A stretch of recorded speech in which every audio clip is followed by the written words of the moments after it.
Riyadh international മാരത്തണിന്റെ 5ാം പതിപ്പിന് ഇന്ന് തുടക്കമായി. പ്രിൻസസ് നൂറ ബിൻത് അബ്ദുറഹ്മാൻ യൂണിവേഴ്സിറ്റിയിൽ നിന്നാണ് തുടക്കം. World athletic elite road race certification marathon നേടിയിട്ടുണ്ട്. റിയാദ് ഇന്റർനാഷണൽ മാരത്തണിന്റെ 5ാം പതിപ്പിനാണ് തുടക്കമായത്.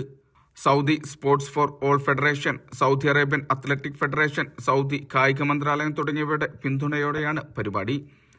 പ്രിൻസസ് നൂറ ബിൻത് അബ്ദുറഹ്മാൻ യൂണിവേഴ്സിറ്റിയിൽ നിന്നാണ് തുടക്കം. 5ാമത്തെ world athletic elite road race certification marathon നേടിയിട്ടുണ്ട്. 4 പ്രധാന റേസുകളാണ് ഉണ്ടാവുക. Full marathon, half marathon, 10 kilometre ഓട്ടം, കുടുംബങ്ങൾക്കും തുടക്കക്കാർക്കുമായി 5 കിലോമീറ്റർ ഓട്ടം എന്നിവയാണവ. ജനുവരി 28 മുതൽ റിയാദ് മാരത്തൺ ഫെസ്റ്റിവൽ തുടങ്ങിയിരുന്നു. വിവിധ വിനോദ ആരോഗ്യ ആഘോഷ പരിപാടികളാണ് ഫെസ്റ്റിവലിൽ നടന്നത്. കഴിഞ്ഞ വർഷം പുരുഷന്മാരും വനിതകളുമടക്കം 40,000-ലധികം പേരാണ് മാരത്തണിൽ പങ്കാളിയായത്. Vishal Cherpulassery, media 1, Riyadh.